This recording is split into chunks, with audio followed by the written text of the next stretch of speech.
Hello guys, in this video I'm going to talk about the SLIC segmentation, that is simple linear iterative clustering. This is basically a little alteration to the k-means clustering that we saw. We are going to see this algorithm in detail. So let us first see what is superpixel. So suppose this is a given original image. The algorithm takes this as an input and gives output an image like this. So here you can see that there are these clusters formed over here.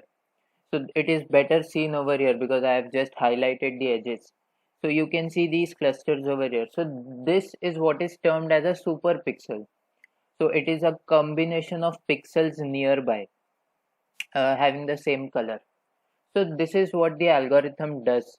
It takes an input image and it converts into super pixels. And you can see that this is very nicely you can segment this image. So because there is a lot of evenity in between the pixels. So that is what the algorithm does. So let us see how does it work. So before that, let us see some notations. So there is k, which is number of superpixels. So that is how many number of clusters do you want. So this is analogous to the k-means in the k-means algorithm. So that is how many clusters do you want, how many segments do you want. So that is k. So if you have a high value of k, that means that these there will be more clusters. So if there are more clusters, the size of each cluster will be small. So depending on how much do you want the size of the cluster, you can set the value of k. Suppose the value of k is 4. So then you will have only four clusters, 1, 2, 3, 4, like that. So that is k. Then there is capital N, which is total number of pixels in the original image. So the original image that we have, how many number of pixels are there in this image? So that is capital N. Then there is A, that is approximate number of pixels in one superpixel. So in one superpixel, how many pixels are there? So that is A. That can be calculated by this formula, capital N by capital K. Now we have S, that is approximate length of a superpixel. So if you consider, so let me use a pen. Yeah. So if you consider this superpixel to be a square, suppose if this superpixel if assumed to be a square, then you can see A is nothing but the area of the superpixel. That is how many pixels are there in this particular superpixel. So it can be analogous to area. So in units of pixels. So that if suppose there are 4 pixels in this particular box, so 4 pixels is nothing but the area of this. Let me write 4p. So 4pi is the area of this particular box. So now if suppose I want to find the length of the side of this square, so that will be nothing but root of this, because you know that the area of a square is side square. So if this particular length is s, then a is nothing but s square.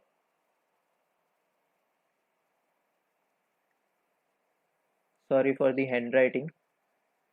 So a is nothing but s square. So hence s is nothing but root of a. So that is this.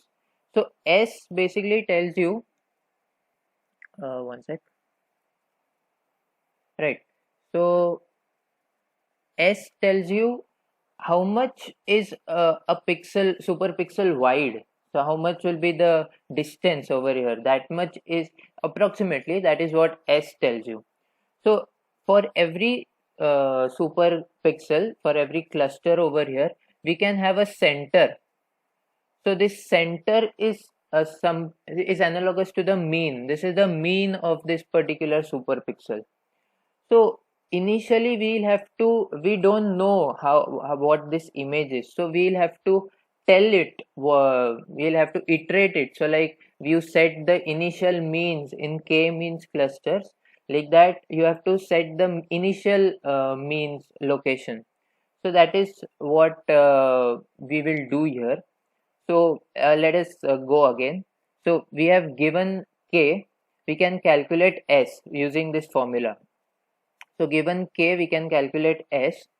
Now let us make a grid of initial points. So now this is the initial assumption, this is the initialization of the means. So how have I made this grid? The width of the grid is s and the height is also s. So that is, I took so I started from here, took s as the width, and then with this equal spacing of s I have put this point similarly down. So these points are my initial k means, right? So that is what I have done over here.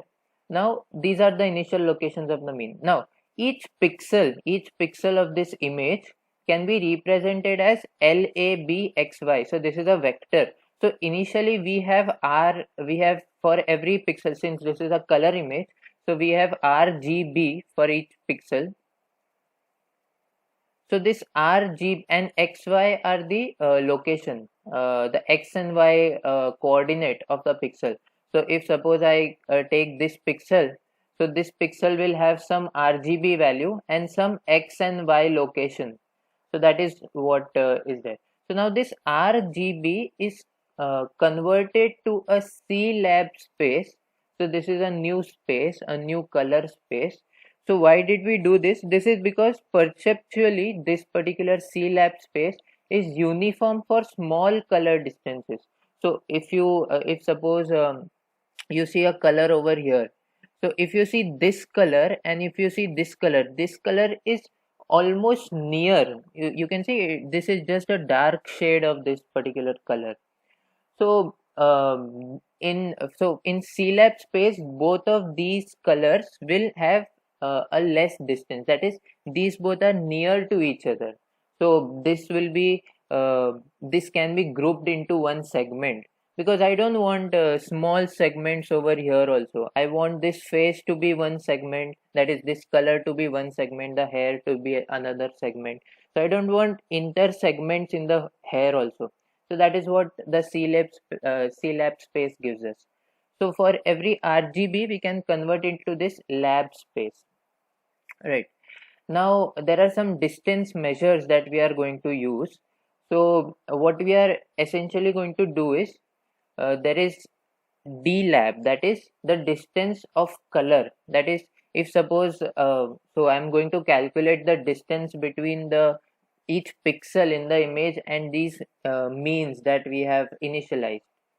So let Li, say suppose I take a pixel over here, so there is this pixel. So Li is the L component of the pixel, that is equivalent to R, not equivalent to R, but let us take for, so I have converted RGB to LAB. Okay, so there is an L component of this pixel, A component and B component of the pixel. So that is so Li is the L component, Ai the A component, Bi the B component of this particular pixel that I have shown over here. And Lj is, say, the L component of this mean, this particular pixel over here, this blue pixel over here. Aj the A component of this pixel, let me circle it out, and Bj as the B component of the pixel. So I can have a DLAB, that is the distance between the two in the color. So you can see this is not the distance that we are seeing, this is the color distance. How much is the color value of this pixel, the LAB value of this pixel and the LAB value of this pixel. So we can find the distance between the color as DLAB given by this formula. Similarly, we can find its xy, the Euclidean distance, that is the actual distance, this spatial distance, we can say that. So this distance we can calculate by this formula, where xi is the x coordinate of this pixel, and yi is the y coordinate of the pixel. So x and y coordinate. Similarly, xi is the x coordinate of this mean and yi is the y coordinate of the mean. And we can club both of this distance as like this. So this is what the paper suggests, this paper. So what they have done is they have taken this color distance. So this is the distance, how much the colors are far from each other between the two, and this is the spatial distance. So S, we have seen what is S. So there is this parameter M over here. This M nothing but weighs the XY distance. So if suppose I want to give more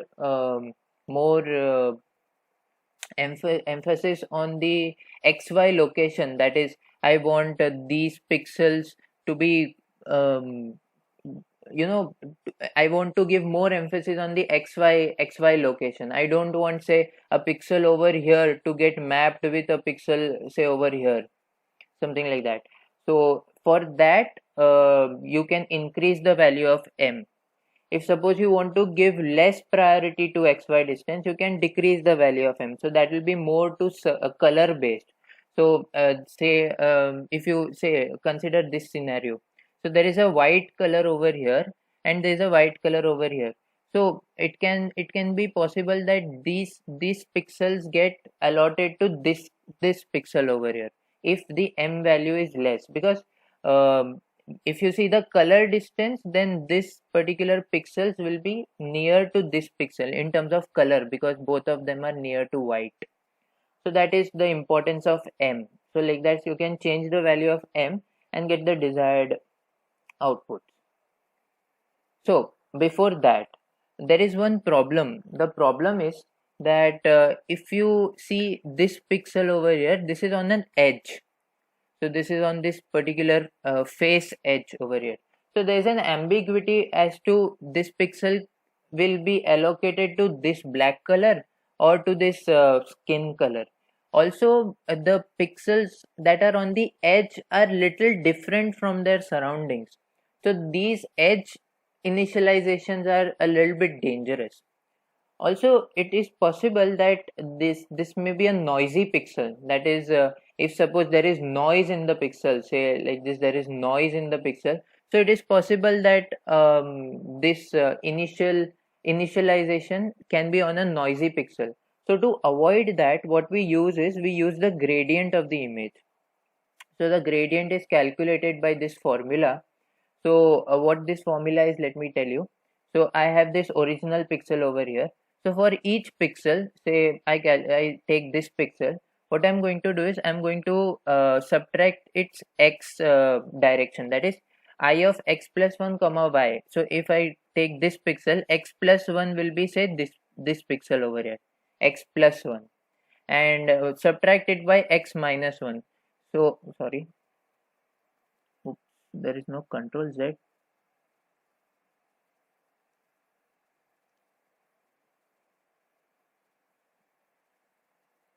Right, so this pixel over here is x plus 1 plus 1, and this pixel over here is x minus 1. Okay, so what is this is x plus 1 minus x minus 1. And also remember, this is a vector because this has this LAB component. We converted RGB to LAB. So this pixel is now a vector of three components, RGB or LAB, and this is also a vector. So I take the difference of those vectors and then take the magnitude of it, that is the L2 norm of it. Similarly, we can do it for the y direction and add both of them, and that will be the value for this pixel. So like this we can do for every pixel, and we can get an image like this. So this is my gradient image, and you can see that I've changed the color space. So over here, this particular color, this dark blue or violet color, belongs to 0. So these are 0 pixels, and as you go ahead, so this is somewhere over here. So that those are this is the range. So the image goes from 0 to 10,000. So that is the gradient image. So why this is useful? This is useful because what we can do is the initialization that I did on the image, let me put that on this gradient image, and wherever the points are there on these high value of gradients, I will move them to a lower value. So that is what I'm going to do. So I'm zooming toward this part over here because there are a lot of pixels that are on the gradient over here. So you can see this pixel is on the gradient over here, this face edge over here, this pixel. So what I'm going to do is I'm going to take a window and move this pixel to a minimum point in this window. So this gradient has a lot of numbers, that is, this window will have a lot of numbers. There will be a low value over here, this will be a high value, a low value, like this. So I will move this pixel in this initialization of this point to a point where the gradient is the least in this window. So you can set the window size as you want. So currently here I have set the window size as 7. So 7 pixels over here, 7 pixels over here. So moving this to somewhere in a grid of 7 by 7. So you can see that over here it has found the minimum location. So it has moved. So like this you can repeat for every pixel over here, and you will see this kind of a change. So that is I have ensured that there is no pixel, no initial pixel or no initial mean that is on the edge of a particular edge of the image. So that is what we have done. So now we have almost completed with the basics, and now let us dip into the algorithm and let's see what the algorithm says. So first step is to convert the input image to the CLab space. That is the first step. So this is the input image. You first convert it to the CLab space. Next, take input k. How many clusters do you want? And calculate the value of s. So that is what we can do. Next, you can create a grid. So this we saw. We created a grid which are equally spaced by s a distance. Now move the means which are on the edges. So we saw that. So here I have moved the means that are on the edges, right? Now next, for every pixel in the image, search in a neighborhood of 2s and assign that mean to the pixel. So say consider this pixel. So this is the first pixel that I have. What we can do is search in a neighborhood. So for this pixel only search a distance of 2s. So this is 2s. So this, yeah, so this much, the radius is 2s. So there are three means that come into this radius. Now what you do, take the distance between this pixel and this mean first, then this pixel and this mean, this pixel and this mean. So like this you will get three distances, and allocate this pixel to the one which is having the minimum distance. Simple.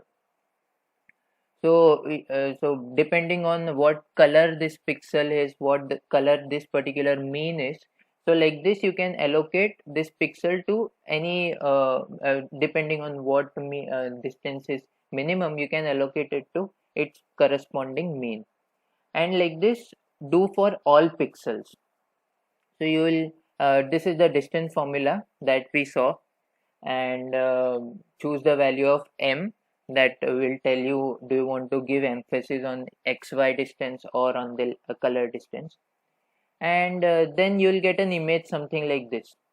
So here what I've done is I have so over here all the pixels over here have been allocated to this mean, that is everything has the color of the mean. So whatever color was there uh, for this mean, I have given it to all the pixel that is allocated. So you can see this kind of a structure, this kind of a image. So here you can see this is so nicely segmented. The black pixels and the skin pixels are very nicely segmented. Then the shadow is also segmented over here. So this depends on this m value. So over here for this image I have kept m is equal to 15. So for m is equal to 15, it is able to separate the shadow also over here. If I would have kept this m a little larger, then it would have separated it further, because uh, it gives the priority to the xy distance. So the more locality, that will be it will give the priority. So like this you can play with m and see the different results. So now what we do is, so this is the first iteration. Now to all the pixels that are allocated to this mean, take the mean of these pixels. So you take the mean of these pixels and update the value of this mean. So this mean was first over here. Now we will consider, say, this region over here, and take the mean of this region, mean of all the pixels over here in this region, and update the mean. So this mean will shift. So this did shift a little bit. So that is what. So first you assigned, so this is very simple, very analogous to the k-means algorithm. You first assign pixels to the mean, and then using these pixels that are assigned to a mean, you take the mean of the pixels and update the mean. So that is assign update, as we saw in the k-means algorithm. That is very similar. The only thing that is new in this algorithm is now we are searching only in a locality of 2s. We are not searching the entire space. So the k-means searches in the entire space. It will calculate the distance of this pixel with this mean, all the means like this all together. So this is not what happens over here. This takes a search space and it only searches in that space. And then again go to step number 5, again assign pixels to every mean and update the mean, assign pixels, assign update. So like this, keep on doing until you get until some iterations. So the paper focuses on using 10 iterations. So it says that for 10 iterations you get the desired output. So you can see something like this. So here this superpixels are very nicely visible over here, you can see, and this is the segmentation output that is that we can get. So that is the algorithm. You can see the different results that I have obtained. So I have obtained it on this image. So you can see this beautiful painting kind of an image that you can see over here, and I have shown the edges over here using a canny edge detector. So you can see the superpixels a little bit. Similarly, you can see the results on this beautiful image. So here you can see the segments are so beautiful. So that's all for this video. Thank you so much for watching. I hope you have understood this. So in my computer vision with Matlab, I'm going to show you how to implement this algorithm in Matlab. So if you have some doubt as to how this can be coded, so there I'll show you how can you convert this algorithm into a MATLAB code. So that's all for now. Thank you so much for watching. Thank you.